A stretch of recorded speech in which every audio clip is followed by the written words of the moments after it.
নমস্কার বন্ধুরা, অন্নপূর্ণার কিচেন চ্যানেলে সবাইকে স্বাগত। সবাই কেমন আছো? আমি তো বেশ ভালোই আছি। যা গরম পড়েছে, একটু বৃষ্টি না হলে কোনো উপায় নেই, প্রচণ্ড গরম। আর দিল্লিতে তো একদম বৃষ্টি নেই, শুনছি কলকাতায় বেশ বৃষ্টি টিষ্টি হচ্ছে। তো যাই হোক, এই গরমে রান্না তো করতেই হবে, খেতেও হবে। তো চলো তোমাদের দেখাই, আজকে আমি বানালাম মিক্স চাউমিন। তো একটু স্পাইসি করে বানিয়েছি। চাউমিন খুব সহজেও বানানো যায়। আমি ইচ্ছে হলো তোমাদের দেখাই আমি কী করে বানিয়েছি। আজকে রান্নাঘরে যাওয়া যাক, কী করে আমি বানালাম মিক্স চাউমিন সেটা তোমাদের সাথে শেয়ার করলাম।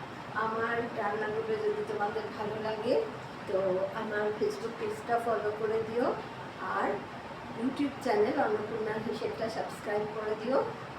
আরও নতুন নতুন যাতে রান্না তোমাদের দেখাতে পারি, তোমাদের সাথে বন্ধুত্ব করতে পারি, সাবস্ক্রাইব আর ফলো করে দিও। আর কমেন্ট সেকশনে জানিও আমার রান্না তোমাদের কেমন লাগলো। তো চলো আজকে দেখা যাক মিক্স চাউ কী করে করি। আচ্ছা, প্রথমে একটা পাত্রে আমি জল বসিয়ে দিয়েছি। জলের মধ্যে কিছুটা নুন দিয়ে দেবো,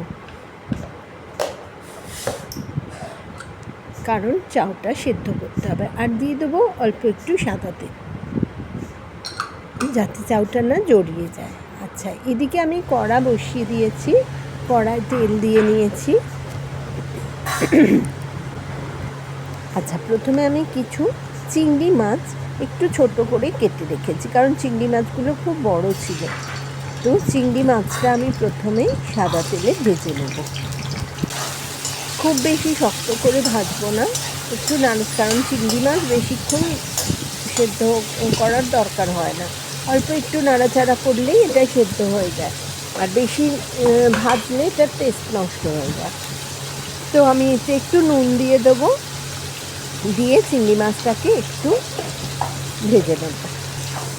এবার চিংড়ি মাছগুলো ভাজা হয়ে গেলে আমি একটা অন্য পাত্রে তুলে নেব। দেখো, চিংড়ি মাছগুলো ভাজা হয়ে গেছে, তো এটা আমি একটা অন্য পাত্রে তুলে রাখবো। এবার এই তেলেই আমি ডিমটা ভেজে নেব। ডিমগুলো আমি ফাটিয়ে এই তেলের মধ্যে দিয়ে দেব। যতটা চাউ করবে সেই অনুযায়ী ডিমটা দিতে হবে। তো আমি মোটামুটি 6খানা ডিম দিয়েছিলাম।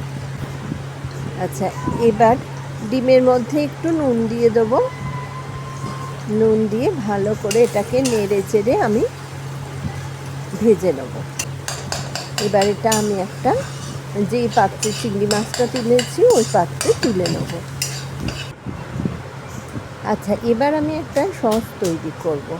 ডার্ক সয়া সস নিলাম, এবার নিলাম রেড চিলি সস, এবার নেব chilli sauce, green chilli sauce,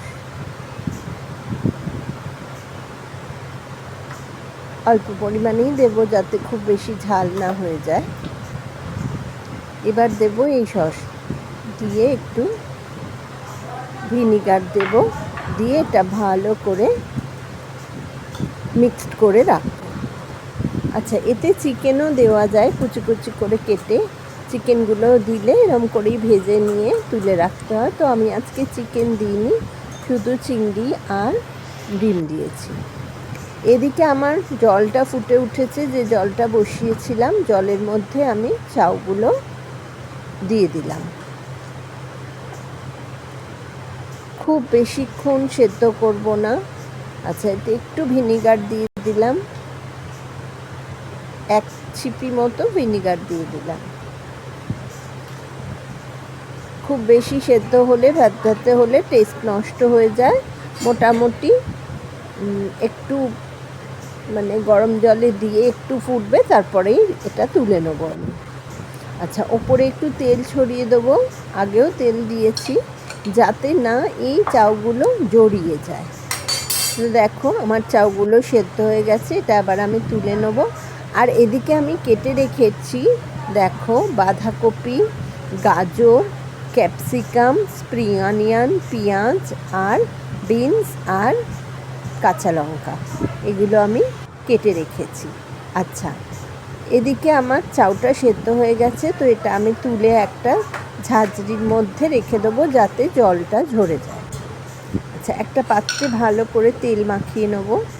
মাখিয়ে এই পাত্রের মধ্যে আমি চাউটাকে ঝাঁঝরিতে ঢেলে, জল ঝরিয়ে রাখা চাউটাকে এর মধ্যে ঢেলে আবার একটু তেল দিয়ে আমি তেলটা মিশিয়ে নেব যাতে গায়ে গায়ে একদম না জড়িয়ে যায়।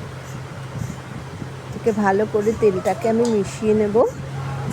এবার এদিকে কড়া বসিয়ে দিলাম, আবার দিয়ে কড়ার মধ্যে কিছুটা সাদা তেল দিয়ে দিলাম। আর চাউ করতে গেলে সাদা তেলেরই দরকার হয়, সাদা তেল দিয়ে দিলাম।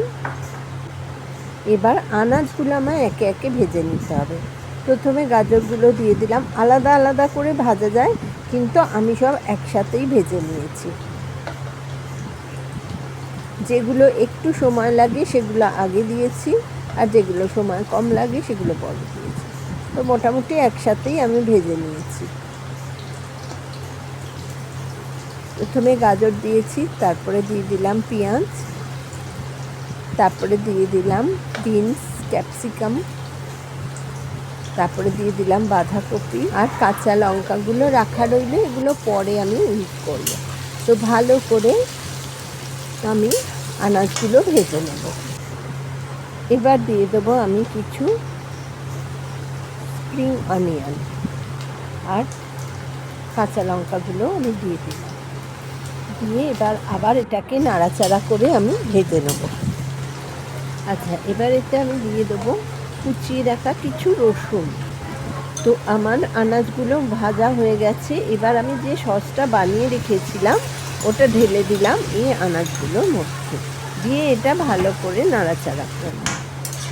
আচ্ছা, সসটা দিয়ে ভালো করে নাড়াচাড়া করে আমি সসটা মিশিয়ে দেবো।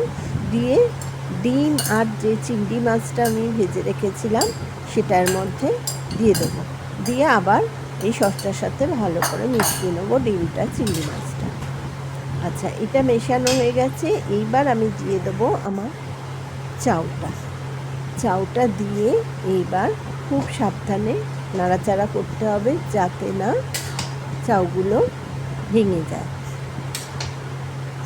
আস্তে আস্তে নেড়ে নেড়ে গ্যাসের ফ্লেমটা আস্তে করে রাখতে হবে, সিম করে রেখে এটাকে ভালো করে নেড়ে নেড়ে মিশিয়ে নিতে হবে। তো দেখো আমার চাউ রেডি। একটু নুন দিয়ে দেবো, টেস্ট করে দেখে নেবে নুন ঝাল ঠিকঠাক আছে কি না। যেটা থাকবে না একটুখানি দিয়ে এটাকে ঠিক করে নিতে হবে। আচ্ছা, আর দিয়ে দেবো একটু গোলমরিচ, দিয়ে এটাকে ভালো করে মিশিয়ে নেবো। তো আমার চাউমিন রেডি। তোমরাও খেয়ে দেখো, করে দেখো কেমন হলো। অনেকভাবেই করা যায়, তো আমি যেভাবে করলাম তোমরা করে দেখো কেমন হলো। আমার কমেন্ট সেকশানে জানাও ভালো লেগেছে কিনা, ভালো হলো কিনা। তো চলো আজকে তাহলে এখানেই, আবার দেখা হচ্ছে অন্য কোনো রেসিপি নিয়ে। আজকের মতো টাটা।